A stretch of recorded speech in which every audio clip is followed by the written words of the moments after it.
Fantasy Doop us today on Doop by the River. We're going to recap that Atlanta match. What a match it was down in the A. If only the Sixers would have done the same. We're also going to preview the Columbus Crew match. It's tomorrow. We have a midday match.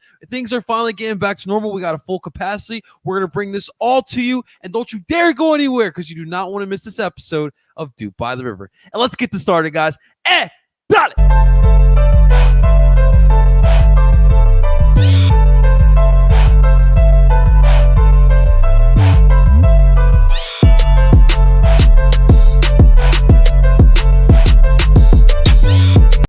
And that is right. Welcome, everyone, to Doop by the River, the show where we follow everything Philadelphia Union. Brought to you by Philly Sports Network. What's up, everyone? We are finally back. It was a short week for us. Like we obviously did Thursday. Now we're back here Tuesday, guys. We're back to the normality. We're back to Tuesday. Only Tuesday and Thursday this week because we do have a midweek match. A lot of soccer going on for the Philadelphia Union. Obviously, they have 3 matches this week. So seriously, thank you so much, guys, for tuning on in. It's only me and my man Justin Freiberg. Let me introduce to you today as he's going by Bag, aka Bald against Guzan. Justin, what's going on, baby? How you doing today? I'm feeling pretty good. You know, I'm as you can tell, I'm not in the location I usually am. I'm in my new digs, my new crib. Yes, sir. Feeling like an adult right now.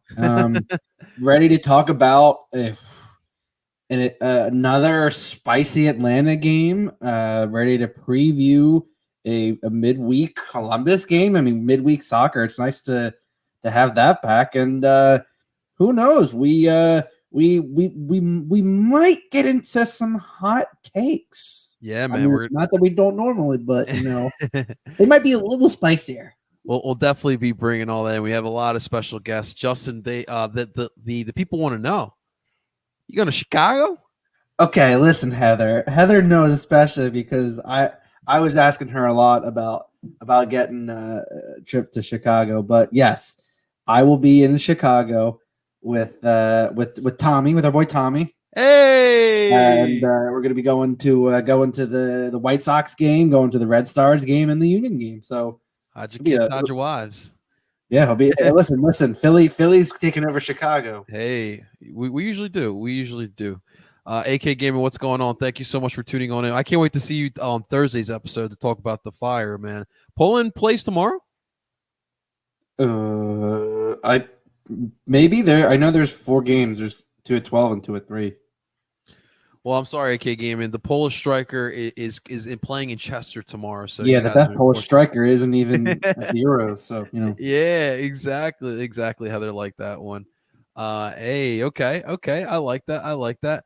So I don't know about you, Justin. So Sunday was a whirlwind. Of course, it was also Father's Day. So shouts to all the Doop dads out there.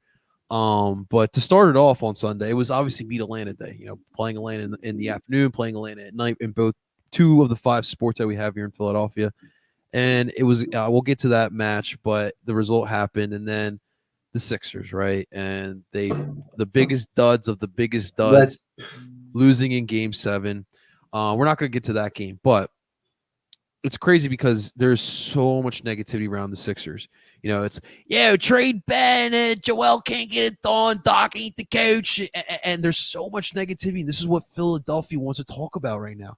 But Justin, as Philly sports fans that we are, there is a prime team in Philadelphia that is willing to win for us. And the season is close to the midway point, but still, like we're still off the high of Supporter Shield.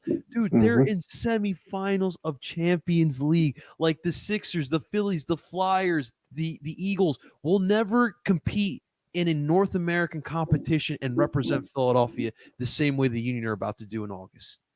And you listen to WIP, which I'm sorry if you do, you listen to 97.5 The Fanatic, there's barely any talk about the Union. It's ridiculous. They're still talking about 97.5 The Fanatic. As much as I love that station, it's the only station I'll listen to in Philadelphia. Like when the Union are in the playoffs or doing some sort of run, they'll hit up 97.5 The Fanatic. They'll show us a little bit of love. And then like this past couple of weeks with the Sixers, they forget that we have a 5th team here in Philadelphia. And that type of stuff, it hurts us. It just flat out hurts us. And yet we have such a strong fan base that are all a bunch of Philly sports fans. Obviously, we have great podcasters, we have great bloggers, YouTubers, everything, TikTokers that cover the team as well. And yet there is still a group of the fan base in Philadelphia, Philly sports fans, that still just want to neglect this team, man. So Justin, what I want to ask you, like, why should these, I'm gonna call them buffoons, why should these buffoons pay attention to the fifth team in Philadelphia? Man, where do I start with this? It's so listen, sports radio in general is toxic. I've Yes. been around it. You know, I did it in college. I did soccer play by play broadcasting. I know a lot of the ins and outs. I know how ugly it can be because listen, soccer is not the popular draw in this country.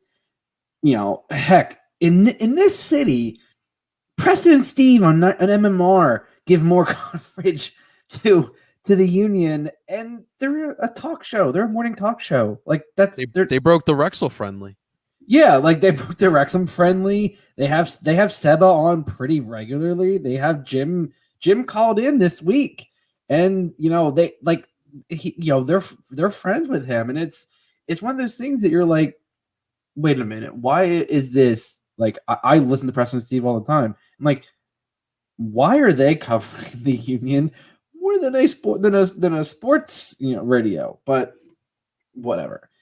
Eh, to Johnny, to really answer your question, I I just don't know if I care to cater to, because listen, these fans, these 4 for 4s, are going to create whatever excuse possible to not, even when right now in the last few years the Union have been the only good team in this city, the professional team in this city. Like, it's a straight up joke.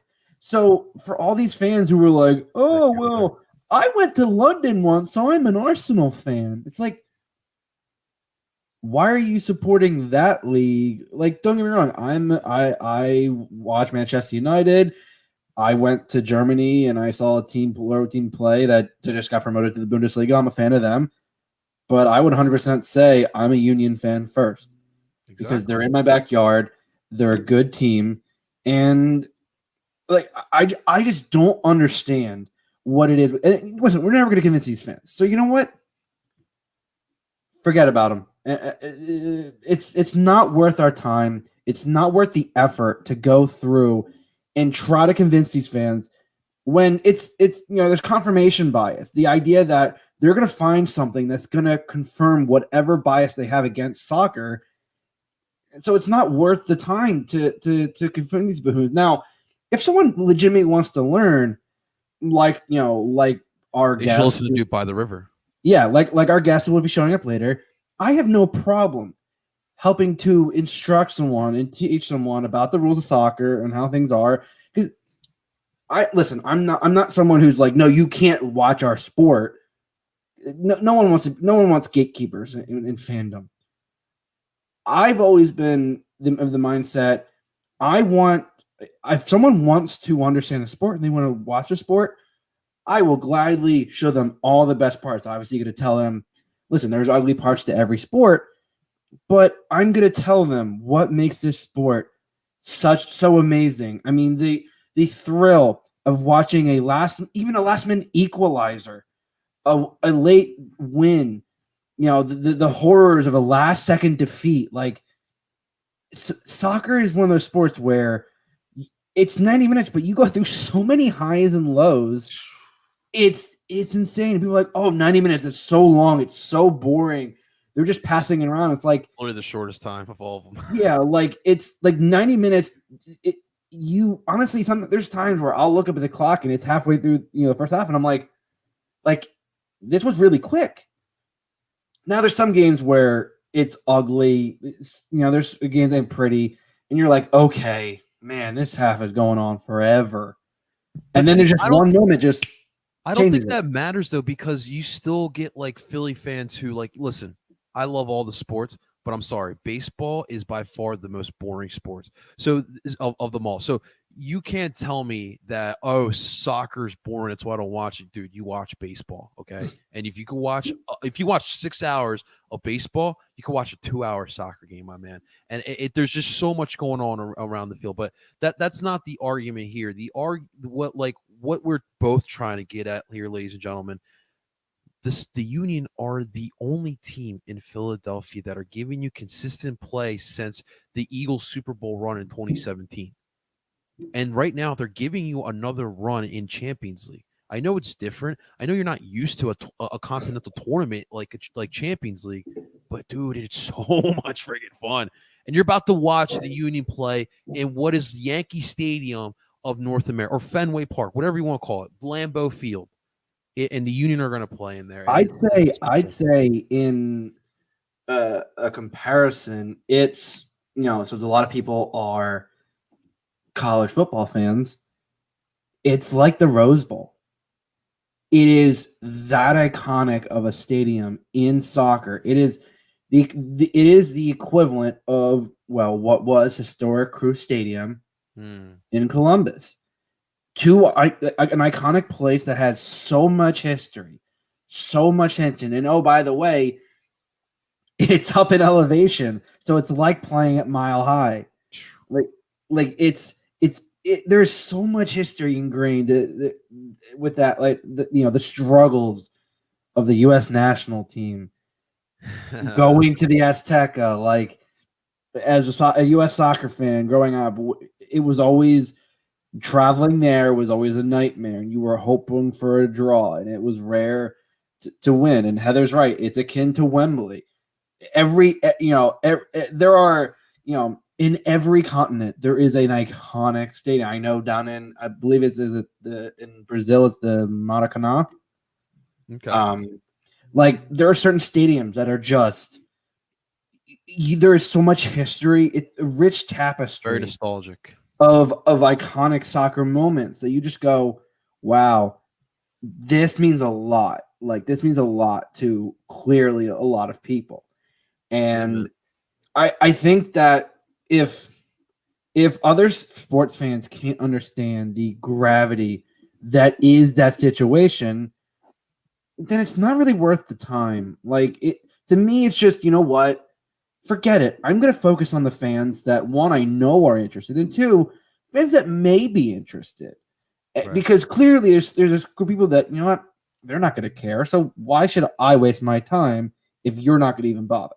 Right. I hear that. Like, so for me, the reason why I do five sport coverage here in the city is because of, I mean, you were there year one for me when I started doing DOOP by the River, and I started doing Union coverage. After that season was over, I was just like, what do I do now? Like, I don't know, like, what you do in all seasons now. So I looked at the Philadelphia fan base, and I just thought, like, how can we grow this fan base as a whole? And then I realized, listen, this fan base works around the 4 Philly sports. So let's grow it. We can be a 5 sports city. It is possible. There are people that do it. And again, if you are someone out there that is on the fence about following this team, then this is your home. This is definitely your home. But let's get to some of the play that's been on the pitch here by our boys here. Speaking of that success that they have been having, so Sunday to start off, what we were calling Beat Atlanta Day. It was Atlanta and Philly in Atlanta in the at the Benz. Now, it wasn't sold out, but it was a big crowd. It was certainly a typical Atlanta United crowd. I felt like it was a match where we looked better in the first half. We had some better opportunities. I'm thinking about the Sergio nice chip to Fontana, the nice little low kick from Kasper Shabilko from that corner there, and the corner of the box. And then in the second half, Atlanta takes advantage of a Kasper mistake, a beautiful Brooks Lennon cross to Anton Walks, and it's 2-0. And I'll be honest, I was at my dad's Father's Day lunch we had at a restaurant. It was pretty dead. I asked the bartender to put the game on. I was the only one at the bar watching Union, and people were just walking by like, is that guy okay? He's watching soccer at a bar right now. And I was like, God damn it, it's done. We just lost points. And then a minute later, Corey Burke puts in the Jamiro rebound. And then in the 92nd minute, Jakob Glesnes with the absolute crack. And the Union take away a point from Atlanta down in the A. Even though it's a draw, we'll definitely take it as a dub here. So, Justin, what I want to do first is I want to get the perspective of the Atlanta side. So, ladies and gentlemen, please welcome my brother from the A, Mr. Mark Nichols. Marky, baby, it's good seeing you, man. It's good seeing you too, man. It's always love. I mean, Always I hate love, talking brother. to you after these results, but other than that, it's all love. At least the Hawks got back at Philly, so. Yo, man, that was big time. People are excited about that down here. I bet, man. I bet. I know how Atlanta works, but I guess I'll ask you, man. What did you think of the match, man? Oh, I think your description is pretty spot on. I thought Philadelphia was definitely the better team in the first half. I even tweeted out that during the first half that I felt like Philly was just getting too many looks in the box, too much. They were putting moves together. They were getting into Atlanta's box more than vice versa. They forced at least one really good save from Brad. Philly had like a really nice move, couple one touches, and then Brad had to come off his line a little bit. That would have been a crazy team goal if they had scored that. But yeah. But I appreciated the way Atlanta United were resilient. Because if you think about it, it was 0-0 at halftime at the last, in the first leg of the CONCACAF series, and we know how that turned out. So to see Atlanta United score first, and then it was so ironic when we were up 1-0. I turned to AJ and I said, "Look, we need that second goal. I'm not going to feel comfortable till we get that second goal," and we got it, and. At that moment, it felt like we got the 3 points. You're thinking this is a big time performance against a good team. I've said this before and I say it again. Union are a very good team, contender for at least top 3 in the East, right? So that's like that would have been a really valuable result. And then Philadelphia go and score right away. And like that's so frustrating. The wonder goal. You live with it. It's very annoying. It's, oh God. I had a perfect angle for that Glesnes shot too. I mean, I didn't realize it hit the crossbar like twice or 3 times, but I think like 3 times. It kept bouncing up and down. It was the version of the triple doink. Yo, man. But yeah, I could see I was sort of on the opposite side of the stadium, so I saw from behind him, just saw that ball just arrow into the man. I couldn't even hate. But that first goal that the Union scored really frustrating from my perspective because Philadelphia cut right through Atlanta's midfield, Atlanta's defense. Brad Guzan spills it. It's just I think it's the whole team has to take fault for that one, in my opinion. So Mark, I do have to ask though. Yeah. So this isn't the first time Jakob has done a crazy rocket shot from deep. That's what I said. So when I see Jamiro dump off the ball to Jakob, yeah, dude, my man had a whole acre. He could have grabbed a lawn chair and a beer and then shot the shot. There was 10, how do you not step up? 10 yards, at least 10 yards. And I'm going, what? Glesnes just keep stepping. And I'm like, at some point, he can fire it. Yeah, exactly. Because he takes maybe a couple dribbles and finally just shoots. So I said something interesting. At about the 70th minute, they subbed in defender Alan Franco for midfielder Franco Ibarra. Now, I thought at the time I was confused by that sub because I was like, don't change the shape, but definitely don't take out a midfielder when your opposition is playing with a diamond. What he said was that Ibarra was taken out because of fatigue. And they're really, if you look at the options in terms of midfield on the bench, you have Mo Adams, who basically hasn't played all season. You have Osetu, who's basically hasn't been available all season. And then we recently lost Emerson Hyman to an ACL injury. So and that's it. You know what I mean? The other midfielders are already playing. So, it did change the shape a little bit. I guess tried to push Sosa up the field more, but I do think that we ended up paying for that move. And I think in general, there's some tired legs out there. I mean, Miles Robinson's played a lot of minutes, George Bello, Brooks Lennon, even Anton Walks, really. The whole backline's played a lot of minutes. Sosa's played a lot of minutes. So it's I think that, not to make excuses, but in terms of how Glesnes has as much time, I think that's a big reason why. Yeah, man. I guess I'll ask from your perspective, Justin. What did you see from the game from the Union side? So the first half, so I was only able to at least watch live the first half. Because like yourself, I had a Father's Day event, so I kind of at least was able to watch the first half live. And what I noticed was initially was that that both teams were trading counterattacking blows. I mean, it was end to end. It felt like each team was just a little off. Like there were a few times where Brooks Lennon had a great cross to Kubo Torres. There was one, I think Glesnes gets a head on it, and it hits Torres like right in the head, and he was surprised at it, and it bounced right to Andre, who scoops it up, and you could see Kubo just going like, "Oh man!" Like if Glesnes hadn't gotten a tip on that, that's a goal. That's in.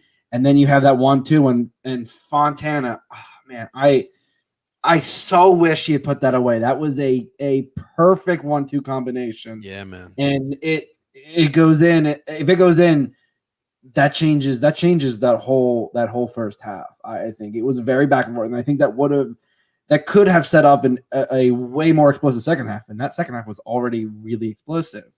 I will say.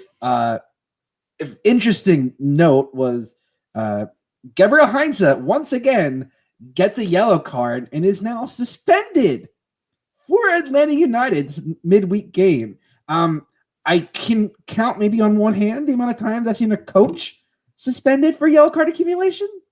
So has that ever happened in the MLS? I don't think so. I do not think so. Not even Connor Casey. I'm just kidding. Well, Connor Casey gets red cards. Let's be honest. He got a red. Let's see what he got. A red card as an assistant in Columbus and as a head coach. So yeah, he only gets red cards. He doesn't half-ass that kind of stuff. But the second half was interesting. I took a look back at the highlights, and it felt like Atlanta. Whatever Heinze said at the halftime talk, it felt like it worked. They were on the front foot. They definitely started pressing. And you know what? Unfortunate goal, own goal from Casper. It's one of those, you can tell he's trying to push that over the bar. Mm-hmm. And from where he was, it was unfortunate. I will say, though, a little weird the way that I believe it was Walks and Robinson were celebrating like they had scored it. Like, don't get me wrong. An own goal is great. But if you didn't, they didn't touch it, and I'm like, you can be excited about scoring the goal, but man, you just act like you just headed that thing home. Like, calm that down just a little bit. And then for a while, it was back and forth. Union make a few subs. It's on a knife's edge. That next goal was obviously crucial. Anton Walks fires home a header unmarked, which is for the Union set piece defense is rare. That is one thing they've been better at this season, especially given their height, has been set piece marking. So that was a bit shocking. And so I'm going, look at my phone going, oh no, what? It's one of those man, I really wish. And then next thing I know, I'm watching it going, Corey, and I watched that rebound. Man, Brad, that I will say, time has not been kind to Brad since he left Aston Villa. There are just moments where you go, even a couple years ago, even right at the end of Aston Villa, he's making that save. He's not spilling that rebound. It just feels like it was I'm like, man, that's just not a good goal to give up. Some wear and tear on the goose, man. I mean, right? Listen. He gives us balls a bad name, so I'm gonna. Listen, I don't like to be associated with that pasty man. Before Stefan, what was with all the American goalkeepers being bald? Yeah, I don't know. I mean, I have my look. I got the Tim Howard going on here. Mm-hmm. So that's what I like. I like the keeping it fresh, keeping it short. But no, so that after that goal, after Burke, Burke, perfect timing, right place, right time. Burke, that's one thing. Burke's a goal poacher. I mean, he has those instincts. I feel like obviously Sergio is usually the starter because Sergio has a little bit better speed. But Corey comes in and he really is our super sub. but it's not like the Elsinio type of super sub. It's kind of that Antoine Hopenote where he's good, or Jack McInerney towards the end where he's gonna probably give you some really solid chances. Even if he doesn't score, he'll at least force the defense to make something. And then listen, you're at what 6 or 7 minutes of stoppage time. Oof, Third minute, you have Jamiro lay that off to Glesnes. And as I said, there is about a 10-yard circle around Glesnes, like he had some kind of like force field, and he takes a couple touches. And I don't know what Georgia's gun policies are, but that man had a cannon attached to his leg because that thing was just on court, ripped, and it. I saw someone make a joke that said, a friend of ours who was a Union fan in Atlanta goes, "Thank you for next time your Glesnes is launching a rocket, please let me know that before you use my house as a launching pad." And I started laughing because I will say, and Jim said it, I think that goal was better than the LAFC goal. Yeah. Because that comes from the run of play. Yeah. The LAFC goal was a free kick. Yeah. I mean, don't get me wrong, that's still insane. But Glesnes was what, 35, 240 out, give or take. And like I said, that thing bounced. And I do find it funny after it bounces like 2 or 3 times in that Guzan looks behind him and starts like trying to like take it out. Like I don't know what he thought was gonna happen because that ball was everyone could see it bounce over the line, but I don't think I've ever seen a stadium instantly go silent. You could hear a pin drop, and on the highlights, the only noise I can hear are the probably less than 20 Union fans I know were there. And I'm going like, wow. Like it really takes a stunner like that to silence an insanely large arena like that. And you know what? Listen, would you prefer 3 points? Yes. But a road draw coming back like that against what I would still argue is a pretty solid Atlanta team. It's not a question. Atlanta's going to make the playoffs. Now, I think you're maybe 4 or 5. I think if they can't stop, leaking these late goals, especially like against Nashville, I think losing some of these 2 points every time, you might be towards the bottom of the playoff. But I think they're still going to make the playoffs. I think if Joseph can get into form, that's going to be crucial. But I also think it's clear what Heinz's vision is, and I think these last few years of early on. Listen, Atlanta got the best of the Union, and it was frustrating. But I feel like the last couple years, especially since 2019, it's been a lot more interesting because both teams are in a state of flux. The Union are trending up, and Atlanta is kind of trying. They've plateaued and they're trying to go back up.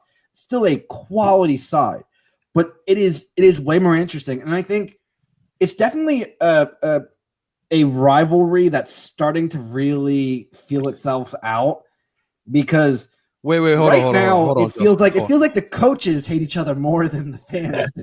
I want to get Mark's perspective on that because I'm hearing the Philly side. What do you think about that statement?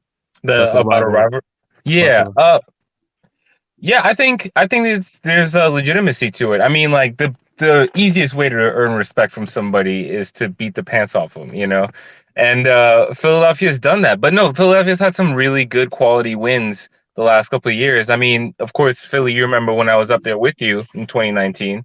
And that experience overall, just like going to Chester and like seeing that stadium and that atmosphere is really cool.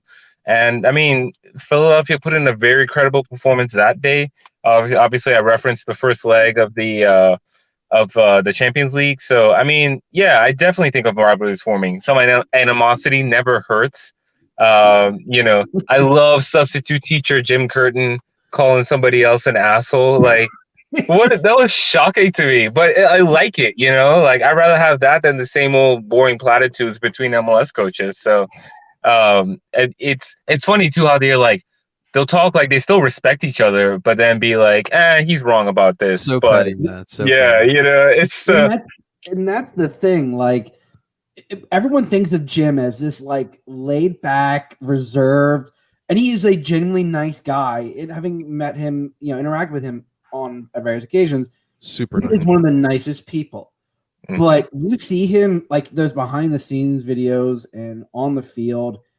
Jim, like when that whistle blows, Jim is a different person, and you could see what he comes from. You could see that influence of Bob Bradley in him because he it's not like I'm gonna be an ass and I'm gonna like just scream and scream. It's like, oh, I have those moments where I'm gonna call you an ass. I'm gonna just lose it. The amount of F-bombs I've seen him drop, right. and it is like he's got that fire, but it's like you see Bob Bradley on the sideline. It's calm, it's reserved until there's moments where, he'll lose his cool. And I think it's like I will say that's the interesting thing between Jim and Heinze. It's like Heinze is definitely exactly what you expect in a former player who comes from he's the Bielsa school, and Bielsa isn't afraid to speak his mind, and Right. and I think also it's interesting to see that like Heinze is going to be an interesting coach because I'm curious if there's a record for the amount of yellow cards the coach gets in a season. Seriously, because I think whatever it is, Heinze is going to beat it by a ton. But it makes the league more interesting. It's not that high-profile name that you would expect from a coach, but it's a coach that fits the style Atlanta. I mean, that's why Tata was great. Like it was that free-flowing style that worked well. Obviously, DeBoer was a far cry from that. Did not work. And that experiment, I mean, yes, you won an Open Cup, you won Campeones Cup, but it just didn't feel like that was really it. And then you go back to that, the kind of coaching that really made them better. And listen, it's early. You're also having right now, I still think the offense relies just a little too much on Joseph, which will be a problem if he does not get to his form. I think that will be the biggest X factor for Atlanta this season, because I think it's clear that they just don't have that 1-2 punch that they had when Almiron was here. And it is clear. It is clear they have been trying to replace him now for 3 years, and it has not worked at all. Yeah, I think this is one thing I've been banging on about. Like, I do feel like Atlanta United, if they are to sign, so they can buy down Alan Franco and free up another DP spot, and I think that they should use that on an attacking midfielder or some sort of forward, like a player. Just an example, I like Roger Martinez a lot. If he were to somehow come to MLS and sign with Atlanta, I would be ecstatic. But I think they need that kind of impact player, like because like Barco isn't quite Miggy. The other midfielders we have isn't quite like Tito Villalba, for example. We don't have like Sosa is great, but we don't have a midfielder quite like Nagby. So like you look at the championship team, and then you look at the roster now, and you look at, well, what's the difference? There are some quality players there, but there's some other players that either we need to find out more about, or quite frankly, maybe just aren't good enough, or are playing a role that they're too important, So it's like if a better player came in, then like would someone like a Jake Mulroney thrive, for example, in like a super sub role type of, a spark off the bench kind of thing.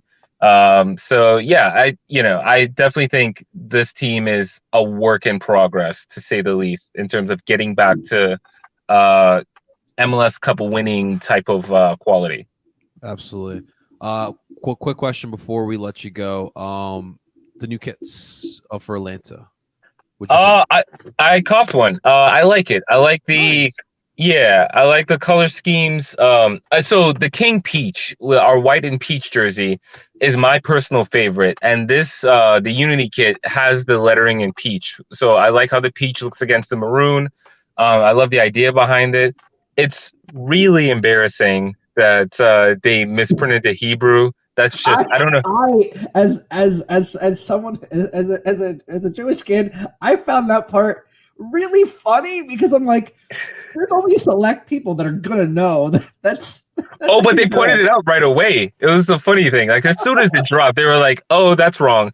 And like my thing is, how did it pass all the checkpoints? I would think you would need that to pass in order for a jersey to be approved and printed and sold. Like, You'd expect that from like a knockoff kit, but right. not a legit kit. Yeah.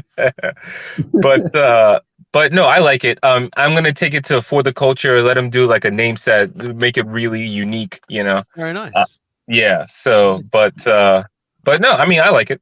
September 25th. We'll see you up here. Maybe. I'll keep you Ah, posted. Hey, listen. There's a beer from the beer garden. Wait, with your name on it. Oh, If you're coming up here, listen. That Johnny knows. It's a great place to hang around. So yeah. I didn't realize we come up there in September. That actually you've believe put a so. thought in my head, Philly. I believe we play you guys. We play you guys one more time, which would be in Chester. Let me double check Yeah. on that. December 25th. Yep. Of course, Google still names it PPL Park. We love that for us. But absolutely. Mark, where can people find you, my man? You can find me at Nicholsodian, NichollsOdeon. It's the same on Instagram and Twitter.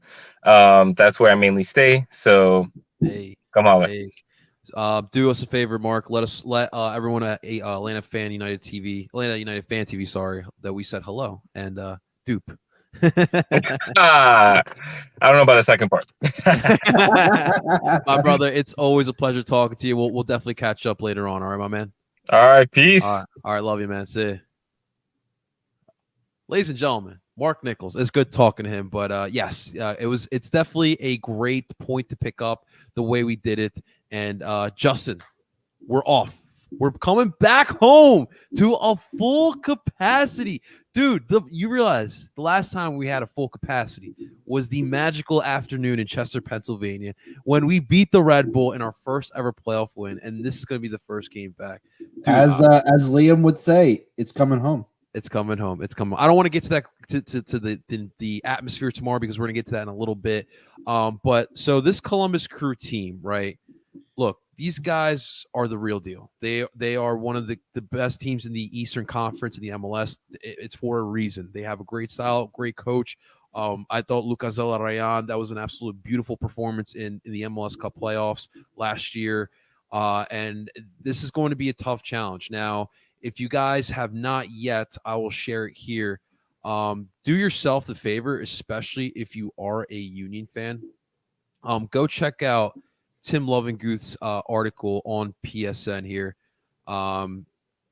It's great. It's his preview up on here, and he's got all his predictions on here and all the great little facts. But of course, the title of the article is very telling. Justin, can the Union beat the Crew for the first time since 2019? It's crazy to think that we didn't beat them last year, but this is a tough team, and they just got done obviously taking care of Chicago. Most people do take care of Chicago, but it was really a great game by Zardes. But these guys have firepower, and they got some good star players. But tomorrow should be a lot of fireworks. I want to ask you, what do you think is going to happen tomorrow? How do we beat the Crew? So that's always an interesting question because with the way Caleb Porter sets up that team, him and Jim Curtin are very similar styles. Now, Columbus is not really a high press, but they're still really tough. Like they are not afraid to sit in. They love possession, but they're not afraid to sit in and and smother the ball. And the biggest thing is getting through Darlington Nagbe. Darlington Nagbe and Lucas Zelarayan are the two players, and I've said it every time that we've played them. You gotta shut down Zelarayan. You gotta give him absolutely no time and space, and you gotta shut down Nagbe. Because what Nagbe does, he's that deep line regista. He's that passer. He will pick out a 20-yard pass to Zelarayan, and then Zelarayan takes that and looks and finds Zardes on a run, or they find Etienne Jr. on the wing. Like you gotta sever that connection, and if you don't, then Columbus is gonna run all day. And I think at home, again, especially after that, and I think there's going to be a little bit of rotation, given that obviously, unfortunately, Anthony Fontana suffered a concussion. But I do believe Sergio will still be good to go. I believe outside of that, I believe Gazdag and Osinio, I believe, are the only, and DeVries are really the only. So you still have most of your attacking options. I think it's gonna be an interesting game to see how that midfield's rotated. It does bring a lot of question of, like, do you throw in a Jack McGlynn? Do you throw in a Quinn Sullivan? Does Paxton get that start that we've been talking about? I am so excited, Justin. I am curious too that it looks like Matt Real might even feature. From what Jim said, Matt Real, he loves him as a shuttler. As a shuttler or a left-sided center back in a back three. So I don't think Jim's gonna switch up the formation, but who knows? I think that'll be the key. It's for that mid. It's always the midfield for me. It's that midfield that really is the biggest factor. Right. I mean, just the fact that we won't have El Brujo, we won't have Gazdak, we won't have Fontana, definitely does leave it thin. But I mean, we're fine at the 10, at the 6. It's really that left shuttler position. You're right. I mean, I like what Matt Real did in his couple of outings out there. He came on the sub on. I think it was more for Champions League. But he's fine in that position, and he doesn't really. He's got less responsibility. There's more responsibility to play out wide. And Jack McGlynn, listen, he pressed in his couple of games that he played in, but it wasn't nothing spectacular. And I'm worried about a quality team like Columbus. If we do start Jack McGlynn, they would take advantage of that weakness there, just pressuring him. But it's definitely gonna be tough, and it's really gonna take all 90 minutes.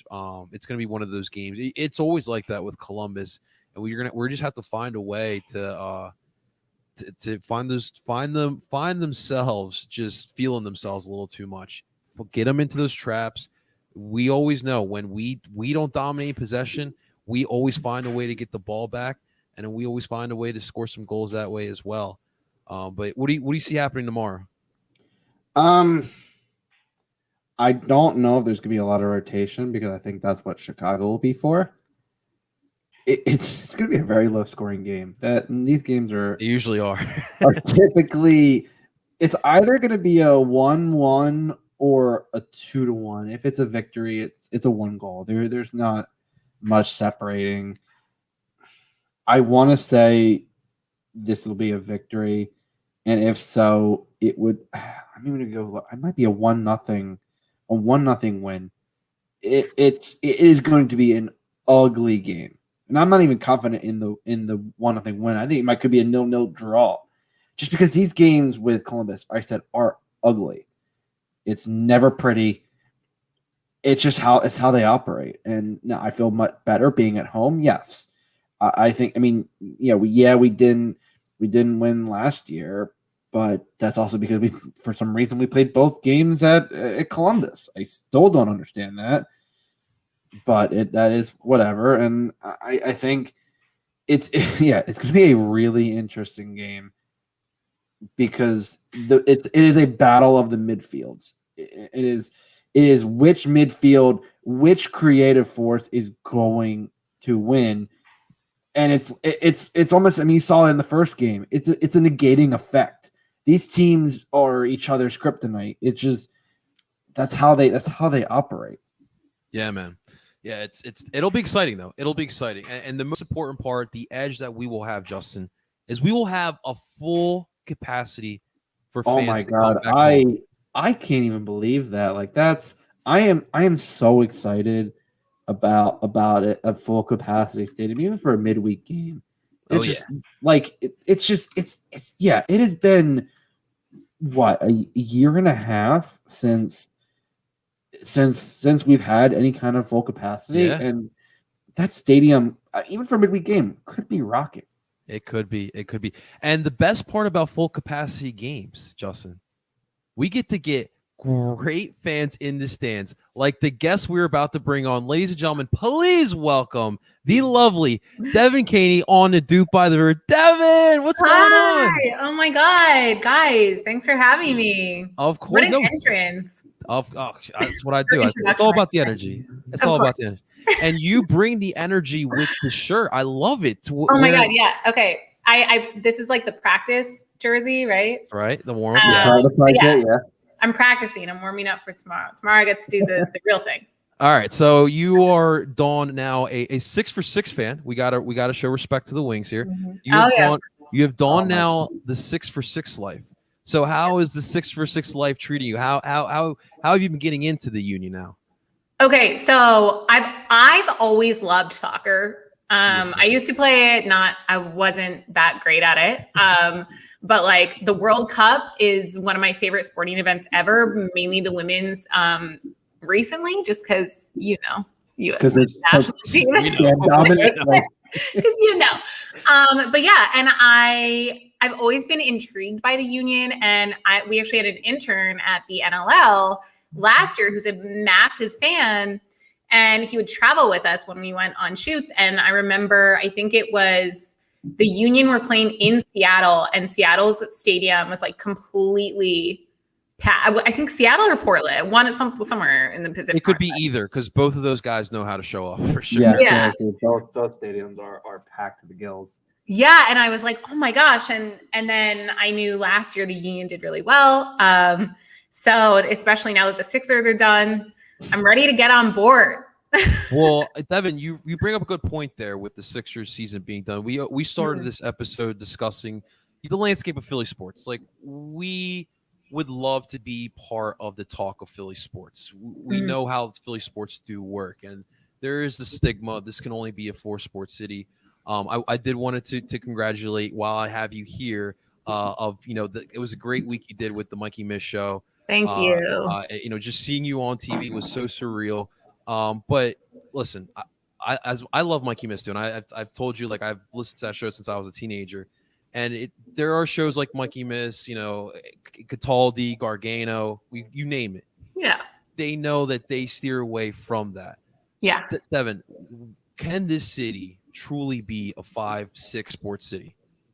Can we expand here? Yeah, I think it can be a more than 6 sports city. I mean, I have said this before, and I'll say it again. I'm surprised Philly doesn't have a WNBA team and a women's soccer team. We should. Because We brought that up with Renee Washington, and we were all like, where is this? Like, this we had the Independence, we had the Charge. Yeah, we've had women's soccer in this city before, but not really in the city. So it's definitely time for it. I think working for the NLL and watching the other teams, like you go to cities even like Buffalo, where they have really passionate fans up there, and Buffalo shows up for their lacrosse team, like the Bandits, which is Buffalo's NLL team, made it to the finals in 2019. Packed stadium, I went out to a bar and like I said I work from the NLL, and everyone's like, oh my God, go Bandits. And I just remember thinking, like, Philly can be like this for sports other than the Eagles and Sixers and Phillies, because I do feel like even the Flyers could use a little bit more support. And it's shocking because we're so passionate. Like, our fans are the most passionate fans I've ever met in my life. I know I'm biased, but like anyone can tell you that. And the fact that our passion kind of is only limited to the big teams is kind of infuriating and confusing to me. So I think we have a lot more fandom to give. So Philly, show up. and advocate for more professional women's teams. Oh yeah, I mean the reason why I don't really watch the WNBA or the NWSL is because I don't have that team in Philadelphia. I don't really watch the NFL, the NBA. Like I don't really casually just watch the Game 6 of the Western Conference Finals if the Sixers aren't in there. Right. I watch my teams, and I don't have that here, so I definitely agree with you there. What is it? Devin? What do you think it is? Like, why do these guys like shy? Because the Union, listen, they won. Like they brought a trophy for the first time since the Super Bowl. They're in the semifinals of a North American competition. What is it that these guys still just be like, no, we're not watching this crap? Like, what is that? I don't know. And I wonder that too. I think a lot of it has to do with coverage. So the Wings last season were on NBC Sports Philly, which was huge. I also just keep talking about the Wings and NLL because that's like my closest, experience. Oh no, I love it. I used to have season tickets with my dad back in the day before they moved. So trust me, you are. I play lacrosse. It's right up my alley. Yeah, and like once they're back next season, you definitely should go back. I think that's the other part about lacrosse, at least, is they were gone. The Wings didn't exist for a few years, then they came back, and then the pandemic hit. So hopefully, now that we're like fully back, everyone will kind of catch on. But I think it's a lot about coverage and exposure. I think if you're trying to watch a soccer game and it's only available, and this is completely hypothetical, but it's only available on like a streaming platform, people aren't going to watch that. Where you go to a bar in Philly and they have NBC Sports Philly on, and they always have, Phillies, Sixers. So I think it's just getting it out there more. And I know the MLS, like in recent years as a whole across the country, not just in Philly, has really just blown up because they're on ESPN. Yeah.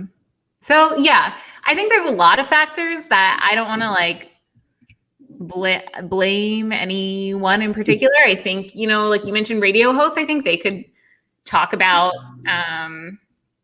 these other sports more, but it's kind of like a vicious cycle because like they don't talk about it because their producers tell them not to talk about it, and their producers tell them not to talk about it because they don't think listeners want to hear about it. So it's just like a constant cycle that we need to break. But Devin, you talk about the blame game. That's what we're here for. That's what we do.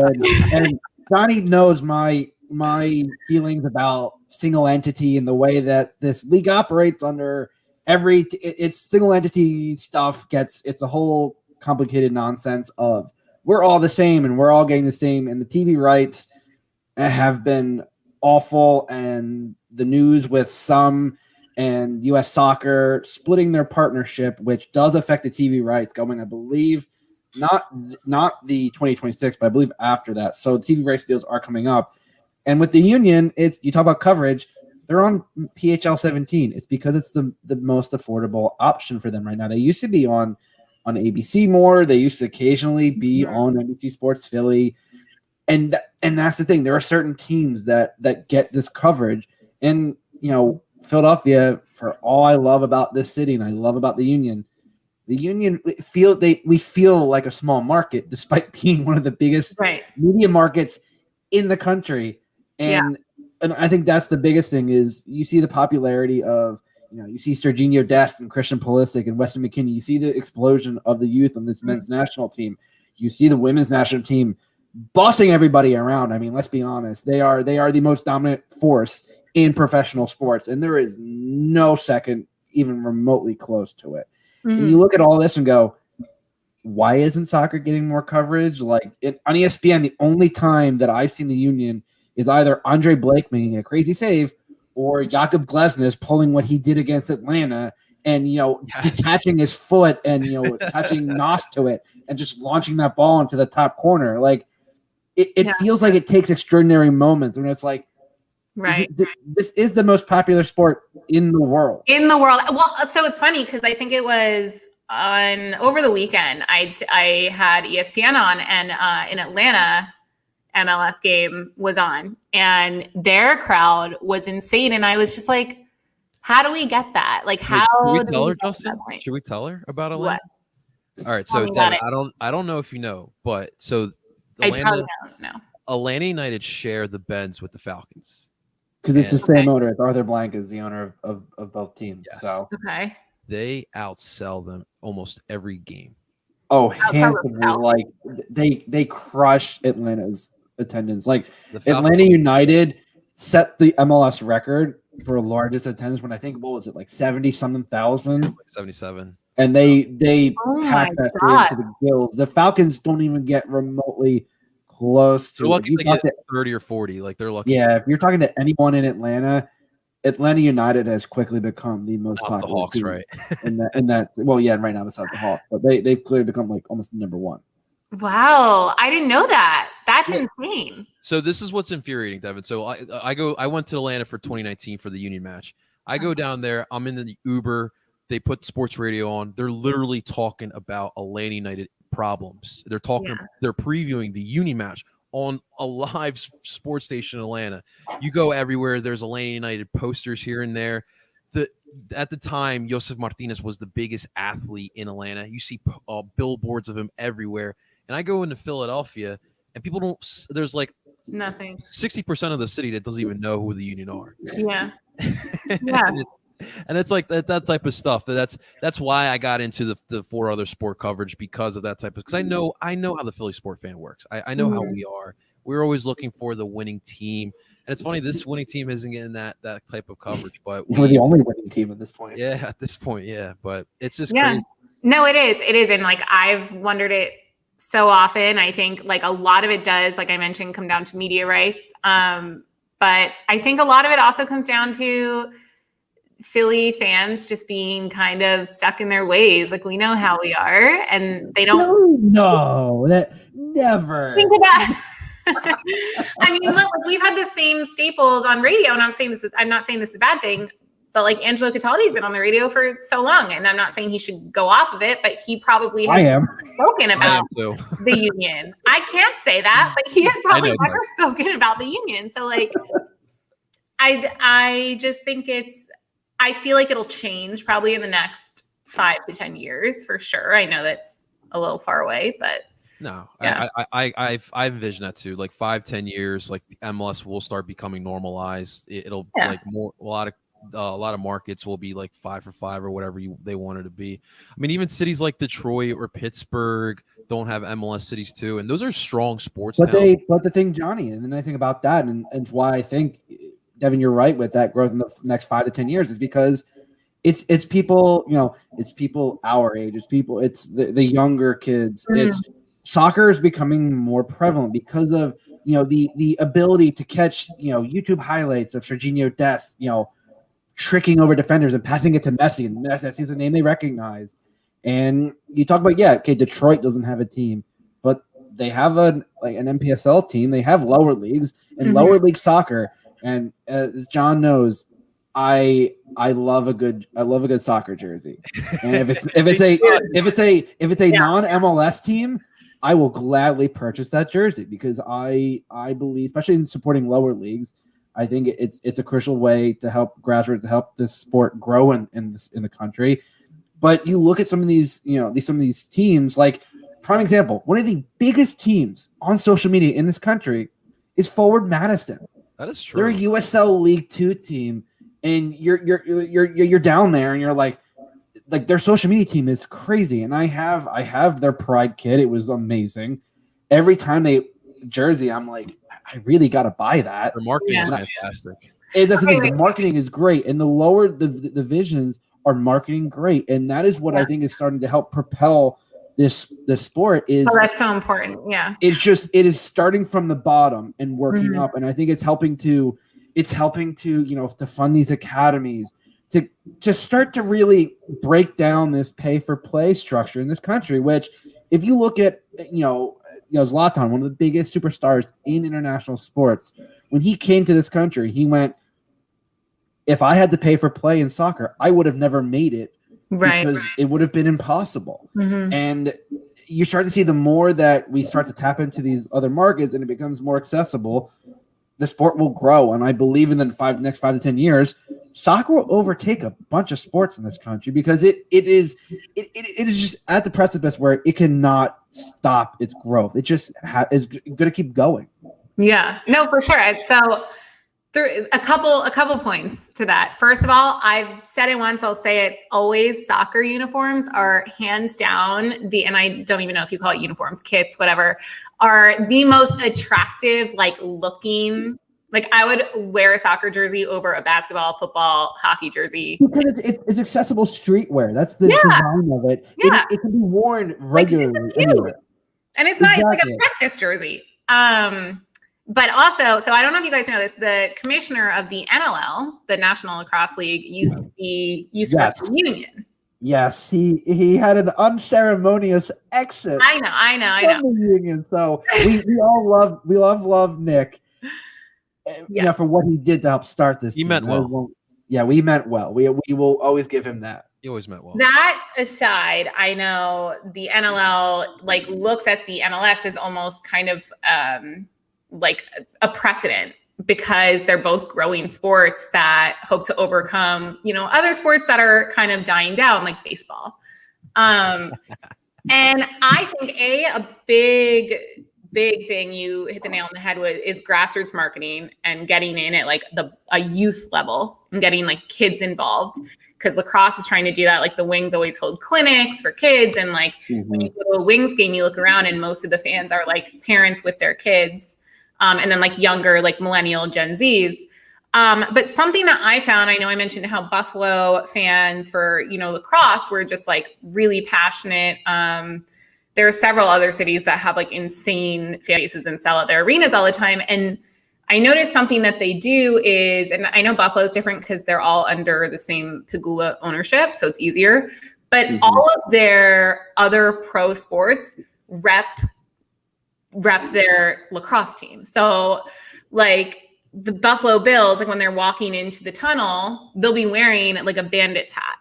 And I feel like I never see that from Philly athletes. Like I never see, and I know they're under different ownership, but like I never saw Carson Wentz walking in with a Union shirt on, I think it's right now it's like Boston Scott, I think is like the only one current Philadelphia athlete who, and maybe Joel, because of how much he's into soccer. They do give out a lot of free jerseys. I do. Yeah, like there are like a couple athletes that are like the only ones where I'm like, I can see it. Boston Scott's the most vocal because he's been more consistent about it. Yeah, I think there are definitely, I've seen some athletes repping, soccer or lacrosse, whatever, but it's just not like all the time like I see in other markets like Buffalo. So let me ask you, Devin. So tomorrow it's your first day. It's like the first day of school. Oh my God. Yeah. At the SUB. First off, how do you feel in anticipation of tomorrow? I'm nervous. I literally had crowdsourced. My friends were laughing at me. Because like literally none of my personal friends who I'm going to some of them to this game tomorrow like are on Twitter. So I'm like, guys, I crowdsourced information for us. And I send like paragraphs. I'm like, do not under any circumstances wear red. Just say DOOP all the time. This song is the word DOOP over and over again. I saw that thread. That is so funny. I saw everyone's responses, and a lot of the Union Twitter can be pretty small, and I saw and I'm like, yeah, no, they're not wrong. I think I commented too. I'm just like, just enjoy. I'm like that. Yeah, which I did see. Are you going to be stopping by the Sons of Ben? Absolutely. Tomorrow. Devin. Shouts to Devin from the Sons of Ben pod, and also the Tailgate Master. They're breaking out the new pizza oven that they got. So they will be making some pizzas. So oh my God, yeah, I'm excited for that. Wait, will you be there? I will be there. I will say this as I said, people, this head is not hard to notice. I'll have a headband, but as I tell Johnny, it is. I'm not a hard person to notice. Okay. Devin, Justin will tell you. So like Union match days, I'm like, I don't stop moving. Oh yeah, Johnny will be walking around, and he has his everywhere. Little GoPro, and he has. We upgraded now. We have an actual camera though. Actually, it's funny. The GoPro's still next to me. I haven't used this in like a year and a half, but yeah. Yeah, Johnny walks around. It is like you will get dizzy just trying to keep up with him. Oh my God, I love it. Get my steps in, man. Get my steps in. Yeah. So, what do you know about the Union? I wanted to ask that as well. Okay, so I actually had a question for you guys. So I know Awesome. that they are good. It took a while. But like what are, and I know that Columbus are the reigning champions. Oh yeah. Mm-hmm. So what's at stake in this game tomorrow and what should I watch for? That's a good question. So it's a midweek game. So they played Sunday and they're playing again Saturday. Mm-hmm. So there could be a bit of squad rotation. Right now, the Union since like early May, since the CCL run, have been on the up. Columbus, after a bit of a rough start, they've had a lot of injuries, but they just ended what was Montfray Stadium. It's now historic. It was historic Crew Stadium. They're moving into a new stadium. They tore it down. 2-0 win. They've been playing better. It's a test of two similar styles.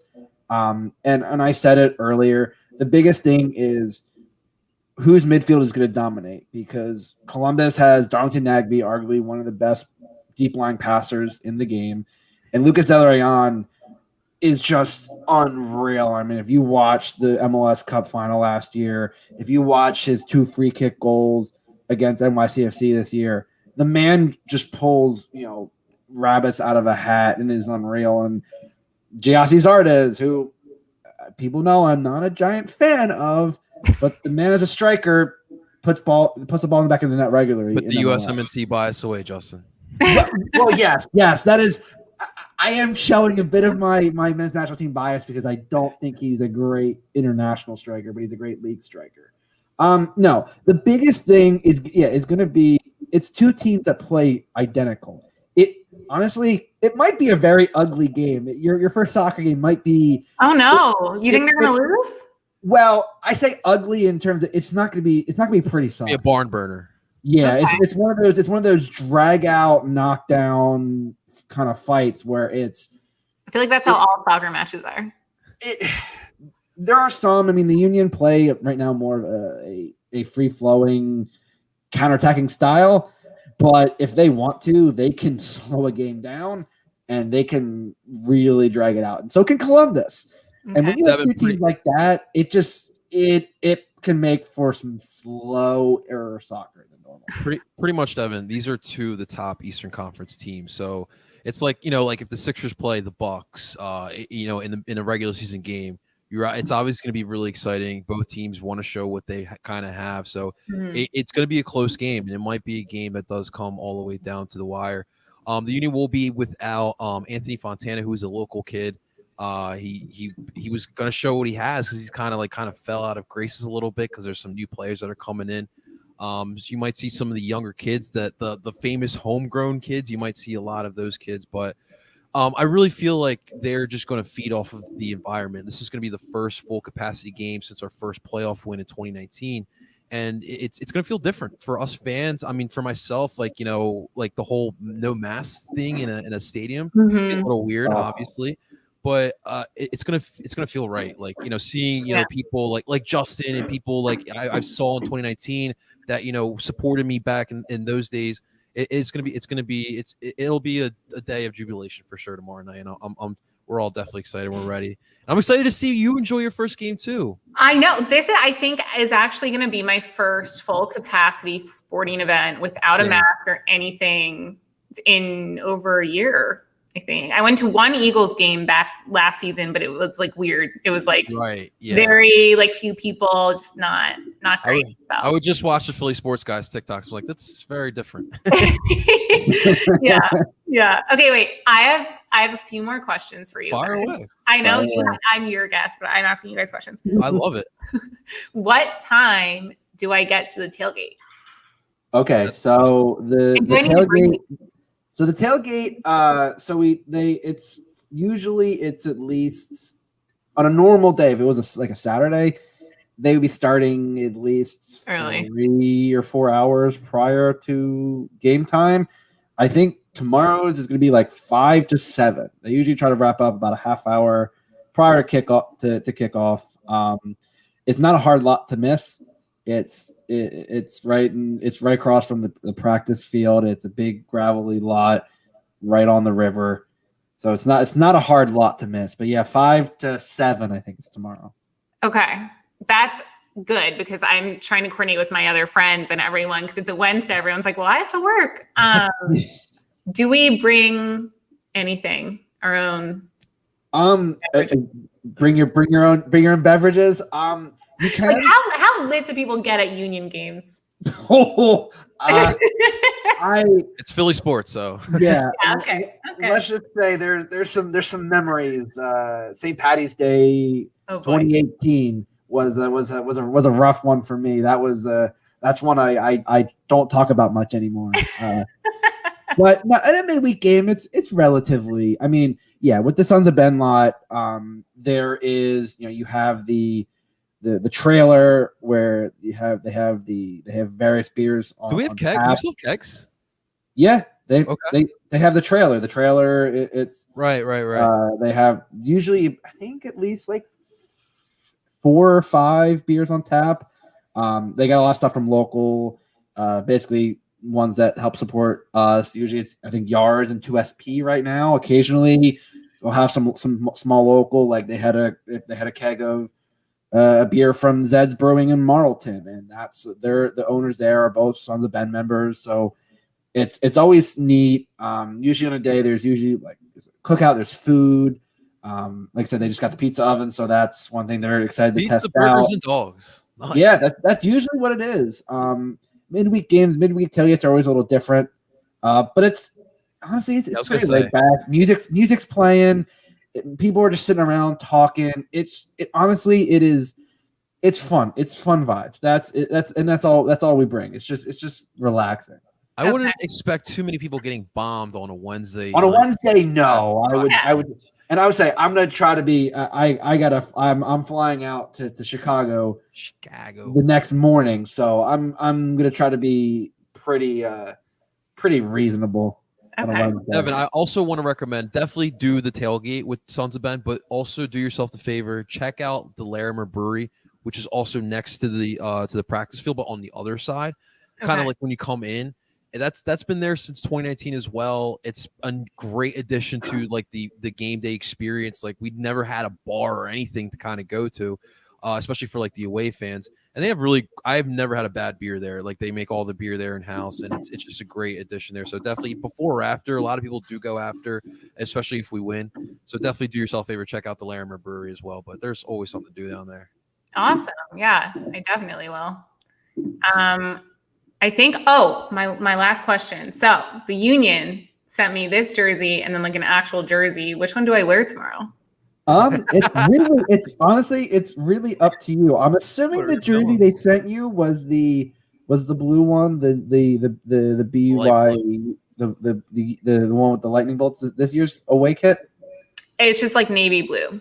Oh, she got the last. Oh, she got the DOOP hoops. She got the DOOP hoops, which will be going away next year when they do the new home jersey.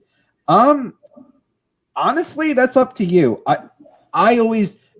I like to kind of mix it up. I usually try to go with whatever one they've either been winning with or they've had better success. I'm a little superstitious, being a soccer player myself. I tend to be on the slightly superstitious side. Okay. But hey, it's whatever. I've also seen people that match their jerseys with their outfits. I don't have that much to match together, so mine's usually kind of haphazardly looking. But if you got shorts and shoes that go with it, hey, all right, let's go. It's something. Like I said, a soccer jersey can complement an outfit. It's it's how you ought to. It can.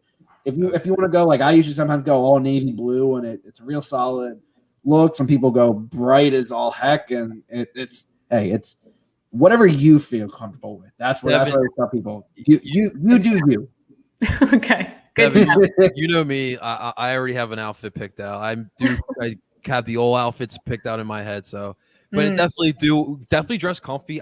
It's supposed to be nice tomorrow night, right? It's supposed to be. It's supposed to be. It's been a bit cooler this week, which is surprising for end of June. Yeah, it could be sometimes like especially like those early of the season matches where it's like March and like my first ever Union matches at Barcelona Philly, I went in just a hoodie and Under Armour under. I regretted that whole night. Oh, in March, that's that, or like in July. I remember one July, it was against the Fire, and it was one of the hottest days. And Yeah. I had been at a pool and I was tailgating, and like halftime, I almost passed out from heat exhaustion because it was like it was one of the muggiest days on record. So yeah, I would always say dress pretty comfortably and stuff that like if you were, I always say like dress like I'm going to the gym, because if it's really warm, you want to feel at least somewhat comfortable. Yeah, for sure. I always say like any sporting event, like even early season Eagles games, I would way rather be cold at a sporting event. There's nothing like even yesterday, I was like, thank God it's not going to be like this on Wednesday and you're just sitting there sweating. Ugh. I'm glad it's going to be nice tomorrow. Absolutely. Devin, seriously, thank you so much for coming on in. Thanks for having me. We're honored. We're honestly honored to have you on here. You are just such a positive, bright light. Every time I see you on social media, you just have this big smile, and it gives like a sense of positivity, something we do in Philadelphia here right now. So seriously, thank you so much, Devin. Thank you. This was so much fun, and I'll see you guys tomorrow. Of course. We'll see you tomorrow. Right. Ladies and gentlemen, that's Devin Caney. That is Justin Bag Balds against Guzan. I am Ed Parcero Philly, and we are telling you guys to DOOP on. We'll talk to you guys Thursday.